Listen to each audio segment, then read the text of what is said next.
Muy buenas tardes. En esta bonita tarde al menos acá en Santiago, está una tarde brillante. Tenemos una especie de veranito de San Juan. Así que primero que nada, los quiero saludar. Soy René Garrón, subdirector del Centro del Clima y la Resiliencia CR2. Y como les decía, les doy la bienvenida a todas y todos a esta última charla de nuestro ciclo Ciencias desde la Casa, organizado por nuestro centro. Agradecemos a quienes nos están viendo a través de Facebook. Hoy contaremos con la presentación Tornados en Chile, una nueva amenaza natural o su redescubrimiento, dictada por Roberto Rondanelli. Quienes deseen hacer preguntas pueden escribirla en la sección de comentarios del video y las leeremos al finalizar la presentación para que Roberto pueda responderlas. Roberto Rondanelli es doctor en meteorología, académico del Departamento de Geofísica de la Universidad de Chile e investigador asociado del CR2. Sus principales intereses radican en el estudio de la dinámica del clima y también trabaja en actividades de instrumentación y medición meteorológica que permiten observaciones más precisas de la atmósfera. Bueno, quería entonces, en primer lugar, agradecer también a Roberto por la gentileza de presentar esta charla que, como decía, cierra un ciclo que ha sido muy exitoso. Al final voy a decir unas breves palabras a esto. Y por lo tanto, agradeciendo nuevamente a Roberto, le dejo la palabra. Bienvenido, Roberto, y muchas gracias por tu presentación.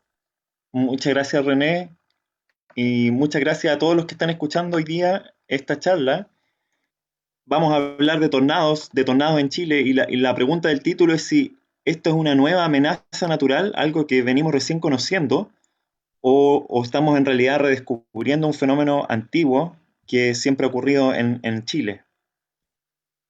Y bueno, para empezar, antes de empezar propiamente la charla, ahí quiero mostrarles nomás algunas fotos de quienes nos han estado acompañando en este camino de entender los tornados desde hace bastante tiempo ya. Son muchos investigadores en Chile, de la Dirección Meteorológica de la Universidad de Chile, del Servicio Meteorológico de la Armada, de la Universidad de O'Higgins, incluso algunos del extranjero. El doctor Brad Barrett está por ahí, Martín Jacks de la Universidad de Concepción, etc.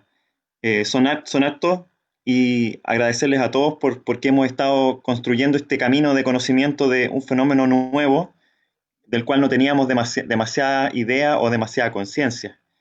Cuando despertamos a los tornados, probablemente de manera más radical, fue cuando vimos estas imágenes el año pasado, el día 30 de mayo del año 2019. Este es el tornado de Los Ángeles, ¿ya? Y básicamente, cuando uno ve esta imagen, al menos los que somos meteorólogos, no nos cabe duda de que esto es un tornado, ¿ya? Y la razón, bueno, en general se ven bastantes cosas interesantes ahí en el video, pero hay una cosa que es bien particular de los tornados, y que es esa como prolongación de la nube que tiene el tornado dentro hacia abajo, ¿cierto? Esa se llama la nube de muralla, y es muy característica de los tornados que se observan en el hemisferio norte y los que se ven en las películas, etc. Así que yo creo que todos, incluyendo la gente en la casa que no tenía demasiada conciencia, incluso cuando uno escucha a veces los videos de los testimonios como estos, por ejemplo, uno escucha a la gente rápidamente sentirse confundida de no saber qué es lo que es, pero finalmente la gente reconoce que esto es un tornado. O sea, primero la gente habla de un remolino, pero rápidamente la gente comienza a entender que esto es un tornado. Bueno, los tornados, ¿dónde ocurren? La verdad es que pueden ocurrir en muchas partes del planeta, pero hay Roberto, zonas que... ¿sí? Una consulta, perdón. ¿Las dos imágenes o las tres eran de Los Ángeles o había alguno de Concepción, las que mostraste? No, solamente mostré de Los Ángeles, Solamente de Los no había Ángeles. ninguno de Conce, claro. Perfecto. Los Ángeles, octava región. Octava región del Biobío, exactamente. Fíjense ahí que este es un mapa de como la distribución de los tornados en el mundo, y hay algunas zonas que muestran colores que no son azules, ¿cierto? El azul más intenso es cero tornados por año, y son en particular dos o tres que son las principales del planeta. ¿Ya? Una es la típica, ¿cierto? Que son las planicies del sureste de Estados Unidos, o del centro de Estados Unidos, ¿cierto? Que tienen un color bien intenso, y eso significa que ocurren muchos tornados al año ahí. Y en Sudamérica, la zona que tiene reputación de tornados no es Chile, sino que es más bien la zona entre el punto triple, si quieren, o cuádruple, no existe tal cosa, pero entre Paraguay, Brasil, Uruguay y Argentina. Esta es una zona relativamente proclive a la formación de tornados. Y en Chile la verdad es que el color es azul, pero ese azul podría ser cero, no se distingue muy bien en este mapa, y la verdad es que no somos una zona de interés o no éramos una zona de interés para tornados en la literatura, al menos mundial, respecto de este fenómeno. ¿Sí? Pero eso no significa que tornados no hubieran ocurrido en Chile antes, y la verdad es que hay varios ejemplos de tornados históricos bien intensos. El más reciente de los antiguos, si uno quiere, es el tornado de Concepción del año 1934, que ocurrió un día 28 de mayo de 1934. Fíjense la coincidencia o la cuasi coincidencia con las fechas de los tornados del año pasado, que ocurrieron el 30 y el 31 de mayo. Este tornado de Concepción produjo mucha destrucción, produjo miles de damnificados, murieron cerca de 30 personas, hubo muchos heridos y incluso valió que el New York Times, el periódico de Estados Unidos, hiciera una pequeña nota sobre el tornado en Chile, diciendo que más o menos los daños habían sido calculados como en $1 millón, ¿ya? De esa fecha, por supuesto. Coincidente con este tornado ocurrió un segundo tornado el día siguiente en Nueva Imperial, en la región de la Araucanía. Así que también había esta idea de que en realidad había habido dos tornados, ¿cierto? O al menos dos tornados, uno un día y después al otro día otro más, ¿cierto? Igual que lo que ocurrió en mayo del año pasado. Tenemos otros tornados históricos, este tornado de Valdivia de 26 de abril de 1881, y aquí está el relato de Carlos Anbandner, que es uno de los colonos de Valdivia, a otro colono, ¿cierto? A Rodolfo Filippi, que le está contando qué fue lo que pasó en este tornado, y dice: tuvimos después de un temporal con granizo de tamaño extraordinario, un tornado fuerte. El camino del tornado casi no alcanzó el ancho de una cuadra, pero en ese camino no dejó nada intacto.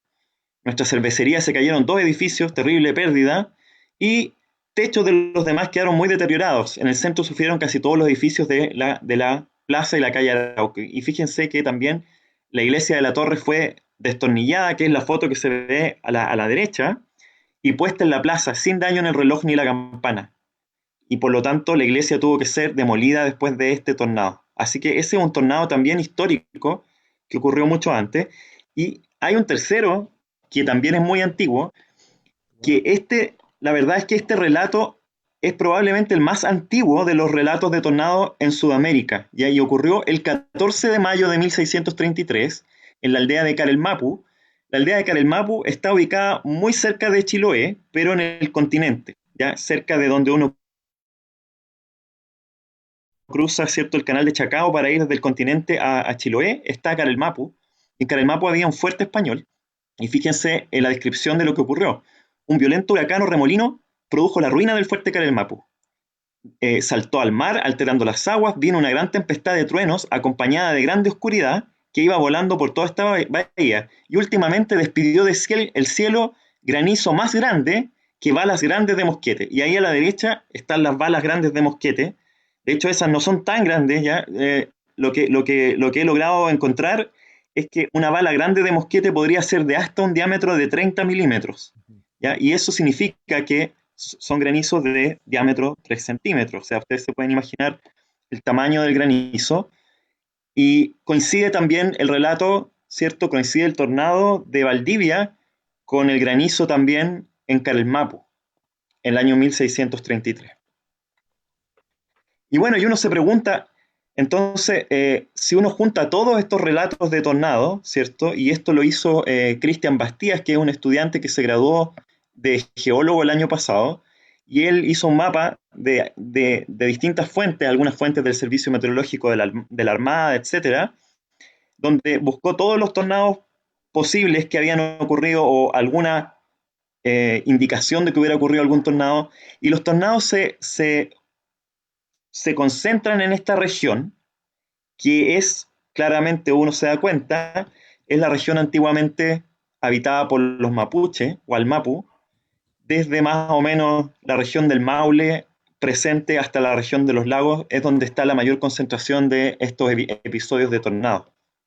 Además de concentrarse en esta zona geográfica, también no se ve muy bien en esta figura, pero acá ustedes tienen un histograma de la concentración en los meses del año de los tornados y de los pocos que tenemos, ¿cierto? De la poca evidencia que tenemos con fecha exacta, los tornados tienden a ocurrir más bien alrededor del mes de mayo, y si es que uno junta abril, mayo y junio, prácticamente tiene todos los tornados que ocurren en el territorio chileno.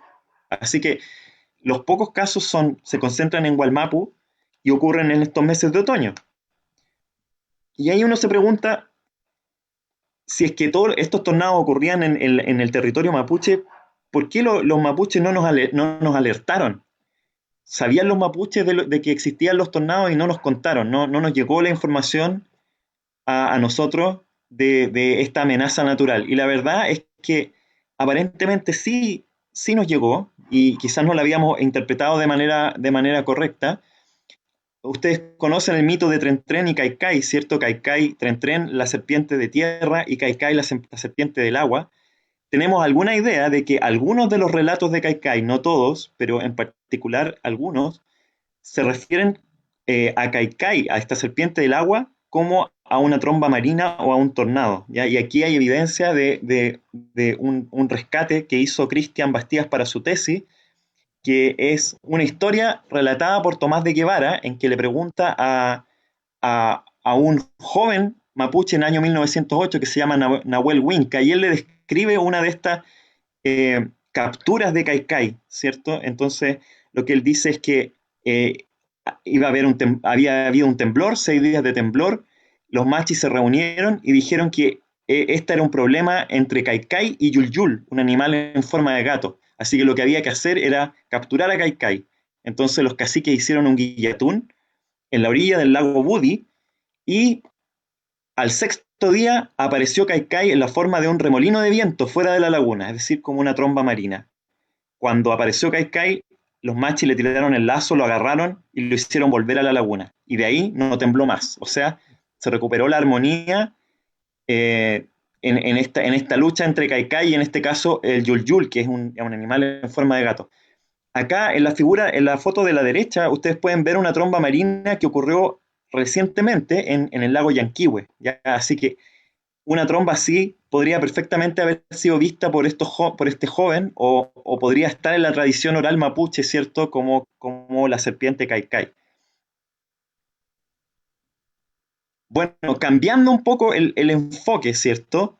Quisiera hablarles un poco de la física de los tornados y tratar de entender por qué se producen, qué es lo que sabemos de estos tornados y cuáles son sus condiciones favorables. Y la verdad es que uno debiera dividir estas condiciones favorables en dos, ¿ya? Y aquí eh, la primera división tiene que ver con que se desarrolle una tormenta madre, ¿ya? Esta tormenta madre, típicamente la tormenta que trae el tornado es lo que se llama una tormenta supercelular, ¿ya? O una supercelda también le llaman, o una supercélula, ¿ya? En español no está muy claro el nombre todavía. Y los ingredientes que necesita esa supercélula son dos: altos valores de inestabilidad estática, y esto lo voy a explicar enseguida, pero tiene que ver con la capacidad de tener aire relativamente poco denso en la superficie y aire más denso arriba. Entonces lo que sucede es que esa situación no es estable, porque el aire que es menos denso tiende a subir y el aire más denso tiende a bajar. Esa liberación de la inestabilidad hace que el aire se mueva hacia arriba o hacia abajo. Y el segundo elemento para el desarrollo de estas tormentas madres es lo que se llama el cisalle, ¿ya? Y el cisalle es el cambio del viento con la altura. Si el viento no cambia con la altura, no hay cisalle. Si el viento cambia en dirección y magnitud con la altura y lo hace de manera brusca, entonces uno tiene este cisalle, que sería el segundo ingrediente para estas tormentas supercelulares. Ahora, una vez que ocurre una tormenta supercelular, también hay ciertas condiciones que favorecen el desarrollo de los tornados. Y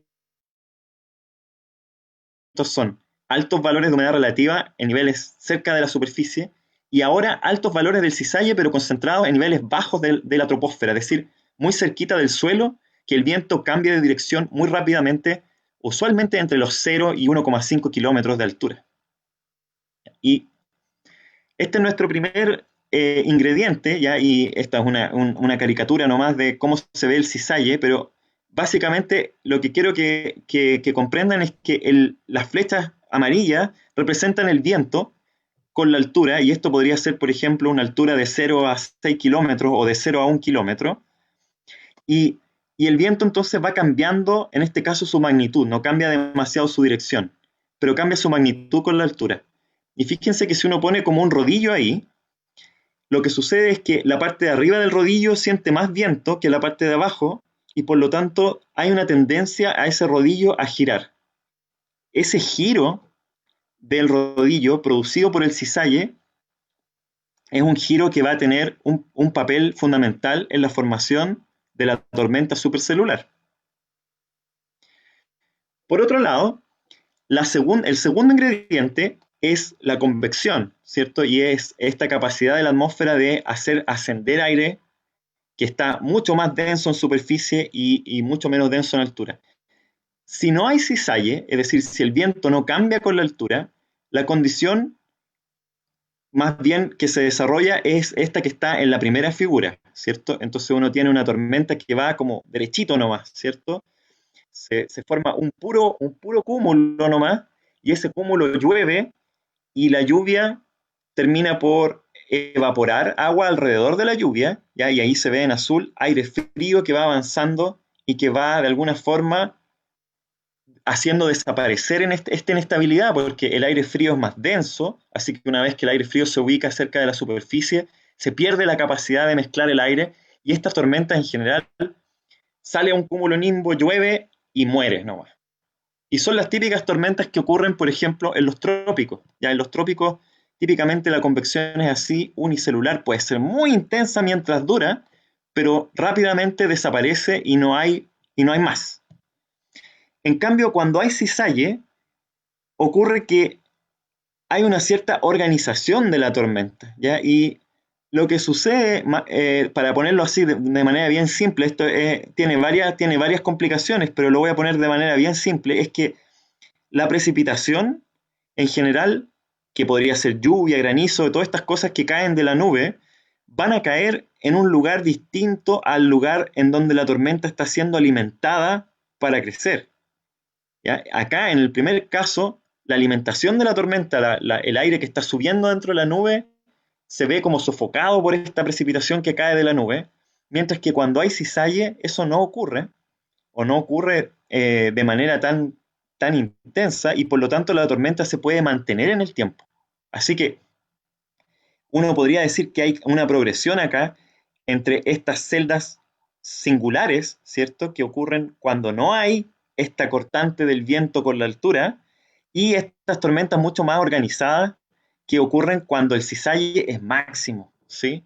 Así que la inestabilidad por un lado, ¿cierto? La capacidad de la atmósfera de hacer subir y bajar el aire rápidamente ayuda a que haya convección, y el cisalle, por otro lado, ayuda a mantener la forma de esta tormenta y que se puedan producir estas tormentas supercelulares. ¿Cómo luce una tormenta supercelular por dentro? ¿Sí? Es una cosa bien complicada, pero básicamente se ve como si fuera un sistema frontal en miniatura, ¿ya? Y como estos sistemas frontales que uno ve en las cartas del tiempo, ¿cierto? Que hay un frente, hay una especie de separación entre el aire frío y el aire más cálido, pero básicamente esta es la tormenta supercelular, que está aquí completa, y uno ve que, por ejemplo, hay una zona bien pequeñita en donde está concentrado chubascos, que son precipitación súper intensa, y granizo también, y esta es la zona que está aquí como en plateado, donde están las corrientes ascendentes dentro de la supercelda, ¿ya? Esta sería, por ejemplo, en rojo acá, la zona del ascenso, y acá, en este lado de acá, es donde está cayendo el agua y la precipitación y los granizos. Mientras que en la zona del ascenso, o muy cerca de la zona del ascenso, es posible encontrar Ahí está un tornado, ¿ya? Las, las, Estas tormentas supercelulares tienen tamaño del orden de unos 10 a 50 kilómetros, ¿ya? En la zona de ascenso es pequeñita, del orden de unos pocos kilómetros, incluso podrían ser cientos de metros, y el tornado tiene también orden de cientos de metros a decenas de metros solamente. Así que hay varias escalas aquí involucradas, y esta sería esta supercelda que puede o no tener un tornado asociado, podría no tener ninguno, ¿sí? Así que, eh, ¿qué es lo que hace que estas superceldas produzcan tornados? Bueno, este es mi único slide para explicar la física de los tornados, así que aquí me voy a detener un rato, pero básicamente necesitamos tres cosas, ¿ya? Y aquí voy a tratar de hacer eh, un esfuerzo máximo por que me entiendan cómo es que ocurren los tornados. Entonces lo primero es que primero tiene que formarse la supercelda, propiamente tal. Y la formación de la supercelda, esta tormenta supercelular, tiene como característica una cosa que no tienen otras tormentas, y es que ocurre un ciclón dentro de la nube. Es decir, dentro de esta nube que está subiendo, además, hay un ciclón adentro, y ese ciclón ocurre mediante un mecanismo físico que se llama la inclinación de la vorticidad o del giro del aire cerca de la superficie. Entonces yo les decía que era importante que hubiera cizalle, y era importante que hubiera este cambio del viento con la altura, porque ese viento con la altura producía rotación. Bueno, esa rotación está ahí representada por una pelota de fútbol americano, y la idea es que si la tormenta tiene suficiente inestabilidad, es decir, si es capaz de hacer ascender el aire por su interior, entonces la tormenta va a succionar el aire ambiental, pero ese aire ambiental tiene un giro asociado. Y este giro está dado por ese cambio de la intensidad del viento con la altura. Así que una vez que la tormenta succiona el aire, lo succiona con el giro, pero lo inclina el giro. ¿Se fijan? Que primero el giro está como en esa dirección, y después, a medida que va subiendo la tormenta, se va inclinando el giro, y eso produce que toda la tormenta comience a girar. ¿Ya? Ese sería el paso uno, la formación del mesociclón. Ahora, como la tormenta tiene esta dinámica, ¿cierto?, de que está subiendo el aire muy intensamente y está produciendo mucha precipitación y mucho granizo, esa precipitación y ese granizo caen en algún otro lado, pero al caer, cerca del aire seco, se produce mucha evaporación, y esa evaporación produce enfriamiento del aire, como uno cuando se sale de la piscina o sale de la playa, le empieza a dar frío rápidamente. Ese frío tiene que ver con la evaporación, y eso pasa porque para evaporar el agua de la piel se necesita que las moléculas de agua que están en estado líquido tomen calor del cuerpo para evaporarse. Ya lo mismo pasa con la lluvia. Cuando la lluvia se evapora en estas corrientes descendentes muy intensas, toma calor del aire circundante, y ese aire circundante se enfría. Pero cuando se enfría el aire se vuelve más denso, se vuelve más pesado, así que empieza a bajar. Y aquí empieza a bajar en estas corrientes descendentes. Al bajar en estas corrientes descendentes hace lo contrario. Y entonces toma este giro que estaba arriba y también lo inclina, pero lo pone eventualmente, podría ser que no, pero eventualmente, si es que esta corriente descendente logra encontrarse cerca del mesociclón, va a poner este giro ahora en la vertical cerca del mesociclón. Y ahí viene el tercer paso, y el tercer paso es que el mesociclón, al ser un ciclón, esto lo entendemos un poco más los meteorólogos, pero cuando hay un ciclón girando, se produce una diferencia de presión. Esa diferencia de presión es que el ciclón tiene menos presión cuando está girando ahí arriba que lo que hay en superficie, así que se produce una succión. Y entonces cuando aparece este giro cerca de la superficie, ese giro podría no ser tan intenso, pero entonces lo toma el mesociclón y lo hace como un hilito, ¿ya? Y eso, para los que están estudiando física en el colegio, quizás han escuchado de la conservación del momento angular, o el teorema de la bailarina, o el teorema de la patinadora de hielo, ¿cierto? Y es que cuando hay una bailarina o una patinadora de hielo con los brazos extendidos y está girando, puede aumentar mucho el giro si es que pone todos los brazos cerca de ella, ¿cierto? Y eso hace que vaya más rápido. Esa es la conservación del momento angular, se llama en física, y en física de fluidos se llama la concentración de este giro o vorticidad, y es ahí donde aparece el tornado. El tornado aparece en esa tercera etapa, que es esta succión o estiramiento. Y esto lo sabemos porque, bueno, porque la gente ha corrido estos modelos físicos, ¿cierto?, de tornados, en donde ven todos los procesos que están ocurriendo y pueden ver cómo, por ejemplo, en esta simulación del profesor Orr de la Universidad de Madison, él tiene ahí una corriente que va girando y que se va metiendo dentro de la tormenta y en ese momento está formando un mesociclón y ese mesociclón está también succionando al giro que está cerca de la superficie producido por estas corrientes descendentes. ¿Podría ser que un tornado no se formara? Sí, y podría haber un tornado fallido, ¿cierto? Y ese tornado fallido ocurre cuando el mesociclón está en todos los elementos, ¿cierto? Pero no es capaz de levantar el aire desde el suelo, ya sea porque el mesociclón es muy, muy poco intenso o también porque el aire cerca de la superficie es demasiado denso y no puede ser levantado. Así que en este caso el tornado falla, a pesar de estar todas las condiciones, el tornado falla. Son un poco caprichosos los tornados, vamos a hablar un poco más de eso al final. Entonces ahí de nuevo está este esquema, ¿cierto? En donde uno puede ver cómo este giro, este aire que está girando en esta dirección es tomado por la tormenta y se hace girar en la otra dirección vertical, ¿ya? Y eso produce y intensifica este ciclón dentro de la tormenta, que finalmente es el que atrapa a estas corrientes descendentes y las lleva como un tornado hacia arriba.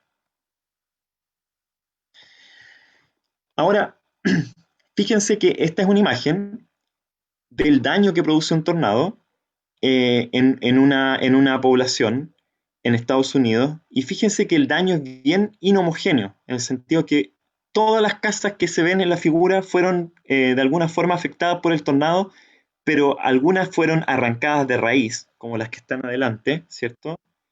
Y otras solamente sufrieron daños menores en las techumbres, quizás se les volaron los techos, y ustedes pueden ver que están marcados ahí unos EF0, F1, F2, EF5, hasta EF5. Eso es lo que se llama la escala de Fujita o la escala de Fujita modificada, y esta es una manera de medir el daño en terreno que produce un tornado. Entonces, como nos estamos enfocando nosotros en los tornados chilenos, ¿cuál será el daño que producen los tornados en Chile?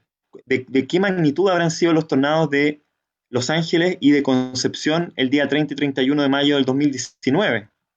Bueno, fue un equipo de la Dirección Meteorológica a terreno a constatar los daños de estos dos tornados, y ellos determinaron que el tornado de Los Ángeles fue un EF2, ¿ya? Así que podemos mirar la figura y ver más o menos las casas que corresponden a EF2 por donde pasó el tornado de Los Ángeles, y fue un EF1 el tornado de Concepción, ¿ya? Así que el de Concepción sería más bien como esas casas que están un poquito más atrás.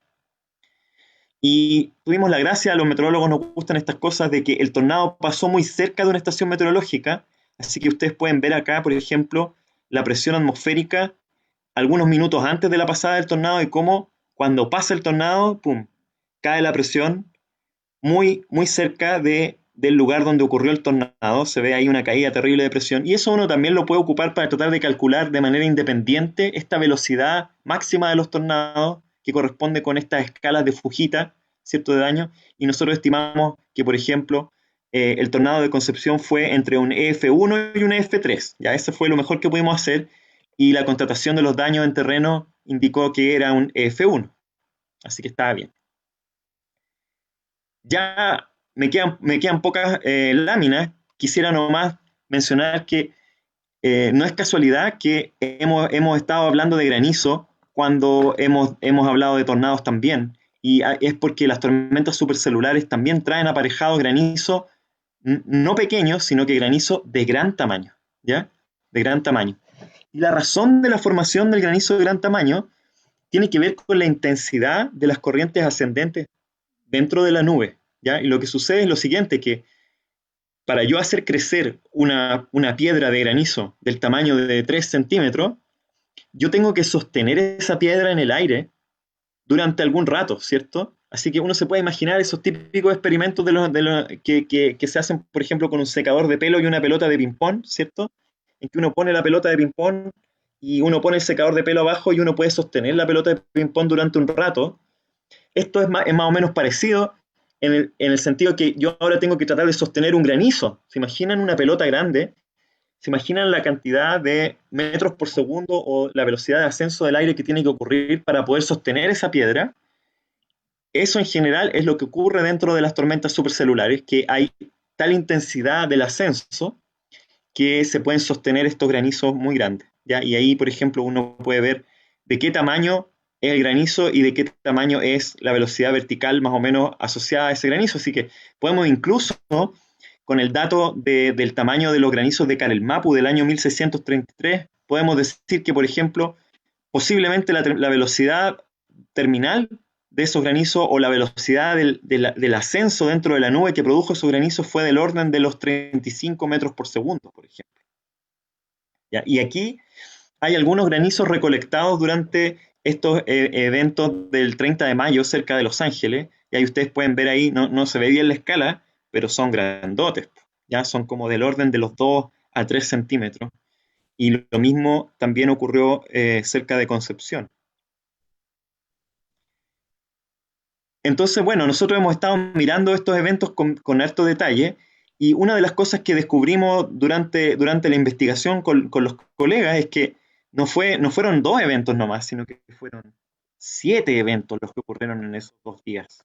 ¿Ya? Y tengo aquí mi ayuda de memoria. San Carlos Quilelto, primero, San Miguel de Itata, el segundo, Coihueco, el tercero, cuarto, Los Ángeles, quinto, el Coyipulli, el sexto y el séptimo fueron en Talcahuano y Chanco, en la costa de la región del Maule y el Biobío el día 31. Así que esto más que 2 tornados de manera individual fue como un enjambre de tornados, no sé cómo llamarlo. ¿Ya? En inglés le tienen nombre a esto, le llaman un tornado outbreak. ¿Ya? Así que este es nuestro primer y más documentado enjambre de tornados. Y fíjense que acá, por ejemplo, nosotros podemos ver desde el satélite, podemos ver los rayos que produjeron y en los rayos queda más o menos clara la trayectoria que siguieron estas tormentas que se concentraron en el valle de la región de la Araucanía y del Biobío el día 30, pero en la costa de la región del Maule y del Biobío el día 31. Así que ahí hubo diferencias entre los días. Bueno, para terminar, Sí, no, dale nomás, Roberto, pero si ya, querés 3 o 4 minutos más, ningún problema. sí, esto era algo que quería discutir porque me parece que es de interés para la gente en general, para el público general. ¿Es posible predecir los tornados? Ahora que sabemos y estamos más o menos seguros de que ocurren en Chile y de que además tenemos mucha certeza ya sobre la ocurrencia de estas tormentas supercelulares en Chile. Ya, todas estas tormentas que les mostré son las tormentas que provocaron los tornados muy probablemente en Los Ángeles y en Concepción. Ya todo indica que fueron tormentas supercelulares. Entonces, una vez que nosotros sabemos que estas tormentas supercelulares pueden ocurrir en Chile, podemos predecir los tornados. Y entonces, bueno, por ejemplo, los terremotos sabemos que no se pueden predecir mucho. Podemos saber que van a ocurrir, ¿cierto? Pero no sabemos muy bien dónde van a ocurrir, ni cuándo, ni con qué intensidad. Sabemos nomás que van a ocurrir en un cierto lugar. Sabemos un poco dónde, pero tampoco sabemos muy bien exactamente a dónde va a partir el terremoto o qué áreas va a afectar el próximo terremoto. Por otro lado, el tiempo atmosférico, al revés, tenemos los últimos 70 años han sido muy favorables para la meteorología en el sentido de que hemos logrado, y la humanidad completa, esto es un triunfo de la humanidad, pronosticar el tiempo atmosférico. Sabemos cuándo va a llover, con unos pocos días de anticipación, dónde, e incluso hemos avanzado mucho en el cuánto. Ya, y ustedes ya hay gente que mira la aplicación y se enoja porque en vez de llover 15 milímetros, llovieron 5 o llovieron 10. Ya, eso no era posible hace 20 años atrás y ahora hemos estado llegando incluso a mejorar el aspecto cuantitativo de la predicción de la lluvia. Pero los tornados están, diría yo, en algún punto intermedio entre los terremotos y el tiempo atmosférico, porque sabemos que pueden ocurrir, sabemos también cuáles son sus condiciones favorables para la ocurrencia, sabemos más o menos cómo pueden ocurrir estas tormentas supercelulares, pero incluso habiéndose desarrollado y habiendo constatado uno que tenemos una tormenta supercelular madre de estos tornados, no sabemos si va a ocurrir o no un tornado y con qué intensidad y qué lugares va a afectar. Y estos son algunos intentos que hemos hecho nosotros últimamente de tratar de relacionar, por ejemplo, estas dos variables, ¿cierto? El cisalle acá, y esto es medio técnico, pero espero que me puedan seguir. Aquí está un punto cerca de Concepción del Biobío, ¿cierto? Y aquí pusimos todos los días en donde llueve algo, ¿sí? Entonces están los días en que llueve un poquito, los días en que llueve más de 1 milímetro, y con una estrella azul o morada están los días en donde hay rayos, ¿ya? Y ustedes pueden ver que hay dos ejes, ¿cierto? Un eje aquí aumenta el cisalle y acá aumenta la inestabilidad. Y el cisalle aumenta y aumenta, por supuesto, la posibilidad de encontrar tormentas con más rayos y con más lluvia. Y por otro lado, cuando aumenta la inestabilidad también, uno aumenta la posibilidad de encontrar tormentas con más rayos y con más lluvia. Y cuando aumentan los dos, aparecen estos 5 episodios de tornados que tenemos cerca de Concepción, que se ubican en a la derecha de estas líneas punteadas, que son la multiplicación o una especie de multiplicación de estas dos variables, que nos da una idea del potencial mesociclónico de estas tormentas. Así que algo de idea tenemos como para decir, si cuando estas dos variables están por aquí, quizás deberíamos tener una alarma de tormentas supercelulares.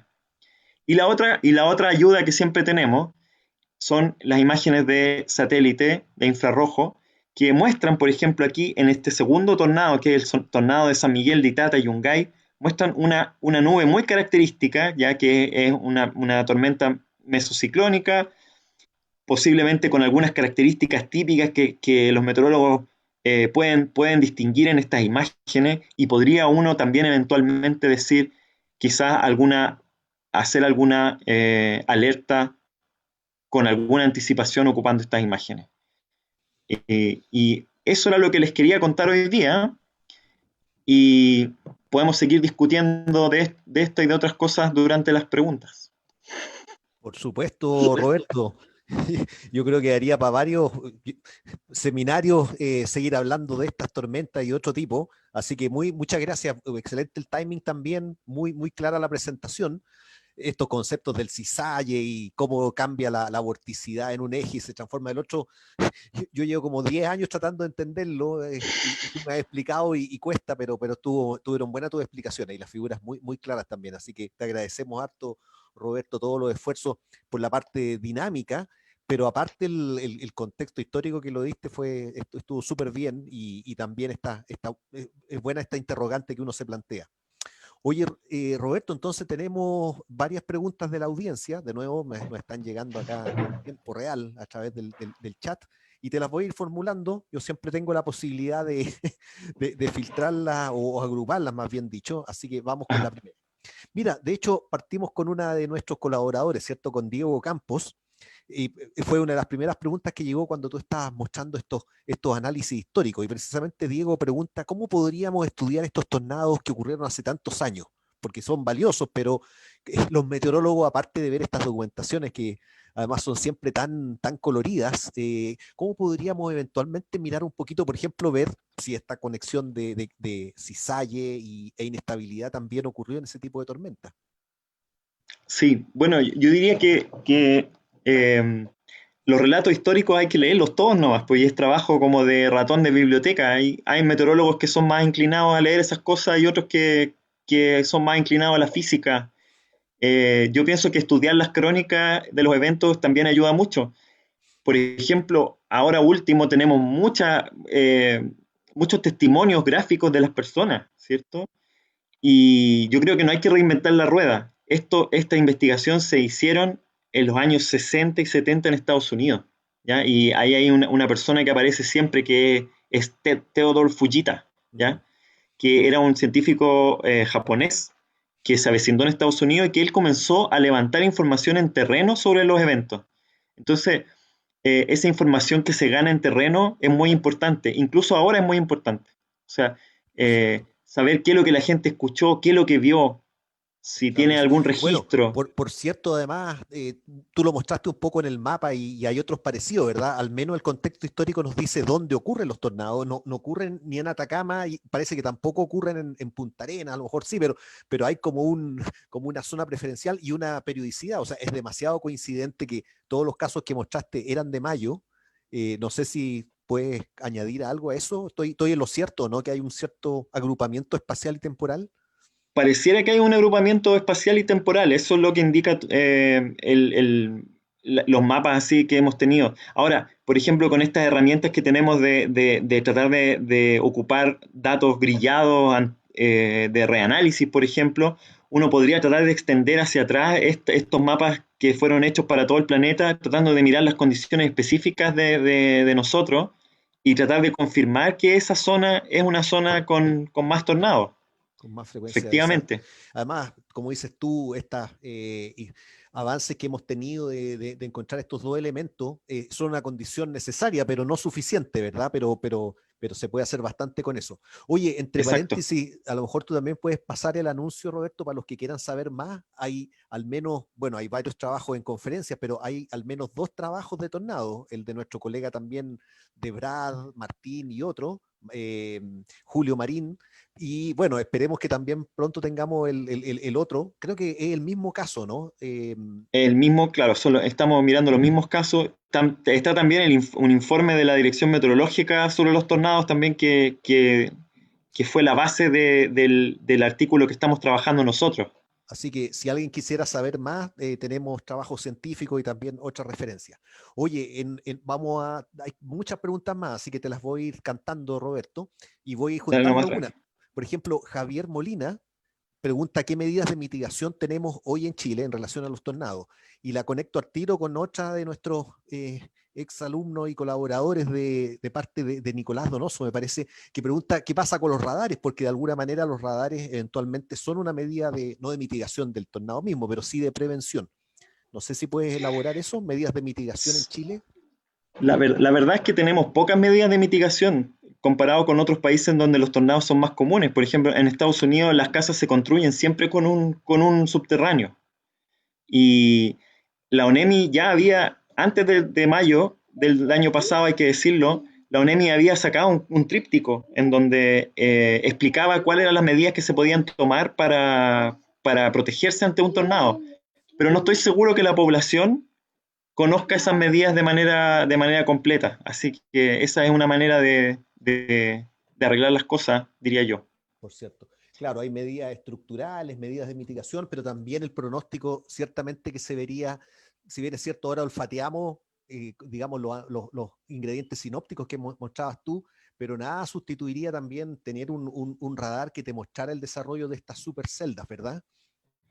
Claro, hay varias cosas ahí. Están los radares, pero hay cosas más sencillas. Por ejemplo, no tenemos una estación de radiosondeo en Concepción, que parece ser un punto medio central respecto de la observación de estas tormentas. Ujú. Ya tener un radiosondeo en Concepción nos ayudaría bastante a identificar el cisalle, ¿cierto? Y el cisalle y la inestabilidad, que son estos dos elementos que ayudan a formar los tornados o las tormentas. Oye, Así que podemos avanzar de a poco, pero también por los cierto, radares son súper importantes. por cierto, y a propósito, me parece que es Gonzalo Espinosa. ¿Qué rango, un radar, qué rango de alerta te puede dar en el tiempo? O sea, ¿cuánto te anticipa? No, no te dice que va a ocurrir un tornado mañana, ¿verdad? Pero no, no sé, No, estamos hablando de horas, minutos, segundos. son decenas de minutos. Ya. Decenas de minutos. O sea, un meteorólogo muy entrenado, y por supuesto que esto requiere también, no solamente porque nosotros siempre hablamos de los instrumentos y de los equipos y generalmente nos olvidamos hablar de las personas. Tiene que haber una persona, un ser humano, que sea capaz de interpretar lo que está diciendo este instrumento que es el radar y dar una alerta, pero son decenas de minutos Claro. y No, serviría bastante. está todo encadenado porque después la alerta te tiene que llegar a un teléfono inteligente como este, ¿verdad? Y eso ocurre efectivamente en Estados Unidos, en que, claro, el meteorólogo da esta situación de alerta y eso se transmite en tiempo real a los usuarios. Lo mismo que pasa en Japón con los sismos, etcétera. O sea, hay que encadenar al meteorólogo o, digamos, a las personas que trabajan en el área de meteorología con prevención civil y con divulgación de la información. Oye, acá hay otro propósito de clúster, hay otro clúster de preguntas que tiene que ver un poco con la escala de Fujita que tú presentabas, ¿verdad? Y que tal como decías tú, Fujita ve su escala en base a las destrucciones en Estados Unidos, etcétera, pero eso es un cierto entorno social y de estructural, digamos, muy distinto. O sea, como decías tú, el EF5 es que una casa se destruye completamente, pero acá una casa muy precaria se puede destruir con vientos más débiles. Entonces también habían, mira, te voy a leer una pregunta que me pareció súper también, que no, yo no tengo la respuesta en absoluto. Precisamente Valeria Cortés pregunta, dado que un tornado, un solo tornado puede generar daños diversos, ¿cierto? Cuando uno dice fue EF3, ¿ese fue el máximo, el mínimo, el promedio? A qué se refiere? Usualmente el máximo que se encuentra, ese se califica el tornado con el máximo. Llegó hasta ese nivel. Llegó Entonces, hasta ese nivel, claro. claro, claro, exactamente. Exactamente. Y precisamente, ya no lo acuerdo, pero alguien pregunta si, Beto Gómez pregunta si en Chile deberíamos ajustar precisamente la escala Fujita al contexto nacional. Bueno, el que más sabe de esto es el comandante de la masa, del Servimet, del Servicio Meteorológico de la Armada, que él ha estado estudiando esto y él propone otra escala, propone la escala de Torro, que es una escala alternativa de medición de daño de tornados que tiene más unidades, ¿ya? Y la verdad es que yo no domino mucho los argumentos respecto de una escala u otra. Lo que sí, la pregunta que a mí sí me quita el sueño es, ¿cuál es el tornado más grande que podríamos experimentar en Chile? Ujú. O sea, dadas las condiciones que nosotros tenemos meteorológicas y geográficas, ¿cuál es el tornado más máximo que podríamos esperar en nuestra geografía? Y eso no, en esa pregunta tampoco no tenemos ninguna respuesta para eso. Por cierto, por cierto. Oye, Roberto, otro clúster de preguntas, yo voy a aprovechar de meter también ahí la cuchara, nos pregunta Paulina Aldunce y Josefina Contreras y otras personas más, ¿cierto? Esta diferencia entre tromba marina, tornado, remolinos de polvo, etcétera. Y yo aprovecho de preguntarte, porque claro, hablamos de tornado, pero se da lo que veíamos en estas tormentas de mayo y probablemente es la otra, ¿cierto? Puede que no ocurra el tornado, pero igual hay tiempo severo. Como decías tú, el granizo puede ser igualmente dañino. Hay tormentas eléctricas que en muchos casos pueden causar incluso pérdidas de vida humana. Entonces, si nos puede ilustrar un poquito con estas tres cosas distintas, en particular tromba marina y tornado, y hablar un poco más del contexto de lo que le llamaríamos tiempo severo, que no estamos tan acostumbrados, pero que este año hemos tenido un par de eventos, de hecho. Claro, yo mismo, por ejemplo, no hace mucho pensaba que solo existía una cosa nomás, que el tornado y la tromba marina eran realmente el mismo fenómeno físico. Pero leyendo más, ¿ya? Y ahí uno se cultiva, se empieza a dar cuenta uno que en realidad los tornados son probablemente solo debido a estas tormentas supercelulares, pero uno también puede tener trombas que no sean necesariamente debido a una tormenta supercelular, ¿ya? Y el mecanismo, para volver un poco a la física, es que en realidad cualquier giro que esté presente cerca de la superficie, no importa si se produjo por este efecto de descenso de corriente rápidamente descendente en la tormenta supercelular, cualquier giro, cualquier remolino que sea capturado por un cumulonimbo cercano podría eventualmente convertirse en un tornado o en una circulación que parezca un tornado. ¿Ya? A eso los investigadores de Estados Unidos le tienen otro nombre, ¿ya? Y esos son las trombas marinas o trombas de tierra, ¿ya? Que sería nomás esta captura de alguna vorticidad ambiental que andaba dando vuelta por un cúmulo nimbo y que muchas veces ni siquiera se propagan, sino que están estacionarias y uno ve unos videos y estoy seguro que también tenemos de esas, ¿ya? Porque uno ve unos videos que está ahí, es delgadita, está ahí ¿no? y quieta, ¿cierto? En la costa, no se mueve, no avanza. Ese fenómeno parece ser distinto a los tornados que vimos en mayo del 2019, ¿ya? Y hay otros más, ya este año, por ejemplo, vimos varios de esos, vimos uno en Chihuahua, alguien lo comentó en el Sí, chat.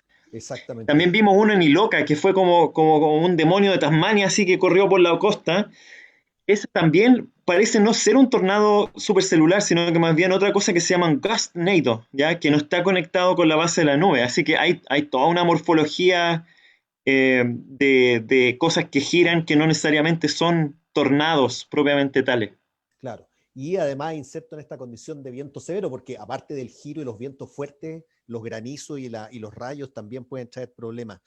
Oye, mira, hay como 20 preguntas, así que te las vamos a enviar. Todavía tenemos algunos minutos más y voy a seleccionar algunas. Entre paréntesis, Alonso González justamente hacía el punto este de que el 30 de junio de este año tuvimos una tromba marina ahí en Chihualoco, en la playa de la cuarta región. Mira, estas las tengo que leer porque estas me da la impresión de que son internacionales estas preguntas. En primer lugar, Stephen Nesbitt. Wow, nos está viendo Ah, Stephen hola, hola Nesbitt. Steve. eh, y pregunta en muy buen español, las tormentas que han identificado superan las overshooting tops en las imágenes satelitales. Y si hubo una actividad inusual de rayos. O sea, él pregunta un poquito respecto a la dinámica y cómo es la morfología de las nubes en este caso y la actividad eléctrica. Sí, en el caso de las tormentas del día 31, que fueron las de Concepción, que ocurrieron cerca de la costa, en ese caso tenemos más o menos claro que las tormentas tuvieron un overshooting top, que es cuando el tope del cúmulo nimbo, en este caso, supera la altura de la tropopausa, que es la división entre la troposfera y la estratosfera. O sea, se mete un poco la nube hacia la estratosfera. En este caso, las temperaturas de brillo mínimas que alcanzó esa tormenta fueron como de 60 grados bajo cero, es decir, 213 Kelvin, que no suena tanto para Estados Unidos o para los trópicos, pero que en los estratrópicos es una temperatura que ya está metida en la estratopausa, si uno quiere. Perdonen Claro. por los tecnicismos, pero No, de todas formas. Oye, también habría que comentar, ¿cierto?, de que los niveles de esta inestabilidad que tú mencionabas también son extremadamente pequeños en el contexto, como mostrabas tú al principio, de las planicies de Estados Unidos, de las planicies del sudeste de Sudamérica, pero nuestras tormentas usualmente ni siquiera tienen estabilidad, ¿verdad? Así que claro, incluso un poco puede ser, comentando con que lo que para otros lugares puede ser una cosa marginal, para nosotros es muy inusual. exacto, exacto. Oye, mira, voy a hacer otro clúster de preguntas porque hay un colega acá o uno de la audiencia que pregunta si, por una parte, la deforestación crea ambientes propicios para la aparición de tornados y por otra parte alguien pregunta, ese es Ricardo Vilaro, y por otra parte alguien preguntaba si teníamos evidencia de efecto de tornados precisamente en caídas de árboles, en algún efecto, digamos, en el paisaje. Sí, bueno, los tornados sí producen caída de árboles, ya eso está súper bien documentado y está documentado en los casos de ahora, de mayo del 2019, incluso en algunos tornados que ocurrieron este año. Y por otro lado, si la deforestación ayuda a los tornados o no, no estoy tan seguro. No sabría contestar esa pregunta, pero quiero agarrarme de eso para decir una cosa, que fíjense que estos son los tornados que conocemos, pero la pregunta es, ¿cuántos tornados realmente ocurren en Chile al año? Y esa es una pregunta que no tiene respuesta necesariamente. En estos tornados que mirábamos del día 30 de mayo, sobre todo, hay una tormenta supercelular muy, muy intensa que no tiene asociado a un tornado y no sabemos si es porque nadie lo vio o porque no ocurrió. Claro. Y es un poco esto del haiku, ¿cierto? De si un tornado ocurre en el bosque y nadie lo ve, ¿ocurrió realmente? Quizá la evidencia de imágenes satelitales sobre el bosque nos va a permitir encontrar tornados que quizás no van a ser alertados por la población, por ejemplo. Podría ser, ciertamente. Oye, también agregando cosas que uno va sabiendo en estos comentarios. Mira, Gina Charpentier, también exalumna del MMC, graduada del MMC, reporta que en el lago Northern Yolks, en el sector de Torres del Paine, se han producido microtornados y han sido fotografiados por colegas. Así que, bueno, esta es una búsqueda, como decía Roberto, sin fin de ir coleccionando evidencia. Así que te agradecemos, Gina, también el comentario. A lo mejor yo justo dije en Punta Arenas no hay, pero esto está cerca de Punta Arenas, así que a priori no hay que Claro. descartar ningún lugar. Ahora, igual, y esto tiene que ver también con una pregunta de Laura Gallardo, igual volviendo a este tema de que hay un cierto agrupamiento donde aparentemente hay mayor ocurrencia, que también puede ser, como decías tú, eh, porque sencillamente hay más observaciones. Pero probablemente, claro, estas condiciones de cizalla e inestabilidad tienen algún lugar especial de ocurrencia, ¿o no, Roberto? ¿Tienen Sí, unas puntas de sí, referencia? incluso, bueno, está documentado para otros casos de tornado en topografía compleja que le llaman, que es cuando hay montañas, que este cizalle o cambio del viento también puede verse favorecido por la presencia de montañas, así que las condiciones locales también son propicias para la formación de tornados. Hay un lugar cerca de Estados Unidos, cerca de Denver, en Colorado, en donde se sabe que ocurren tornados de manera más frecuente que en otros lugares, por ejemplo, cercanos. En el caso de Chile tenemos un lugar que se repite con 3 o 4 tornados en los últimos 50 años, que es San Carlos, en la región del Ñuble ahora. Así que a lo mejor algo hay ahí, ¿cierto? Que no sabemos bien. Claro, claro, exacto. Bueno, Roberto, mira, como te digo, hay muchas otras preguntas más que te las vamos a transmitir, así que mis disculpas si es que alguna no la alcancé a leer, pero se las vamos a transmitir a Roberto. Yo diría que lo que ha mostrado Roberto, bueno, genera mucho interés. Además, yo lo veo como un paso más que damos, ¿cierto? La comunidad de meteorólogos en Chile, en que las cosas uno, es interesante, porque uno parte diciendo no, no hay tornado, o cuando decíamos no hay rayo en la Patagonia, etcétera, pero vamos aprendiendo y precisamente estos casos de estudio son súper valiosos, ir ampliando nuestra mirada. ¿Mm? Oye, Roberto, así que muchas gracias nuevamente por tu excelente presentación y dado que esta es la última, estamos llegando al final de este ciclo de charlas Ciencias desde la Casa del CR2. Nosotros partimos esto en marzo o en abril como una necesidad también interna del CR2, de nuestro centro, de mantener la comunicación y la ciencia activa y lo hemos ido expandiendo y lo abrimos al público y ha sido un éxito. Yo diría que tenemos del orden de 1000 personas de audiencia en total, de todas tuvieron sobre 100 o en torno a 100. Así que en primer lugar, bueno, ya agradecí a Roberto, pero hemos tenido muchos expositores, así que quiero acordarme, partimos con unas charlas un poco más internas, precisamente con nuestra directora, con Maisa, después tuvimos una charla tutorial con Rodolfo Sapiens, también Rocío Urrutia, fue una charla un poco más interna, y después salimos al mundo con Duncan Christie, Rodrigo Seguiel, Catalina Aguirre, Macarena Valdés, Cecilia Ibarra y Marcos Oces, Gustavo Blanco y ahora Roberto Rondanelli. Así que hemos tenido 7 al público general y otras 3 un poco más internas. Vamos a ver de qué manera seguimos en el segundo semestre, porque ha sido una experiencia súper buena. Y todo esto no hubiera sido posible sin que la ayuda de José Barraza, que es el que ha estado organizando todo esto, ¿verdad? Además, Francisca Muñoz ha estado haciendo todo el aporte tecnológico para que esto pueda funcionar. Habla de una cosa que se llama Facebook. No sé lo que es, pero parece que funciona. Y Michelle Ferrer, que también hace toda también la parte de la divulgación. Después sube, los videos quedan, por si acaso. Y bueno, y Nicole Tondró, que es la jefa de comunicaciones del CR2, que también organiza todo. Así que mi agradecimiento a Francisca, Michelle, Nicole y por supuesto a José. Y obviamente nuestro agradecimiento a los expositores y en particular ahora a ti, Roberto, muchísimas gracias por la presentación. Así que espero que el mes de agosto traiga buenas novedades para todos y todas y ya nos vamos a seguir viendo en esta forma o en otro formato. Así que un abrazo, Roberto, y muchas gracias a todos. ¿Mm? Y hasta aquí llegamos.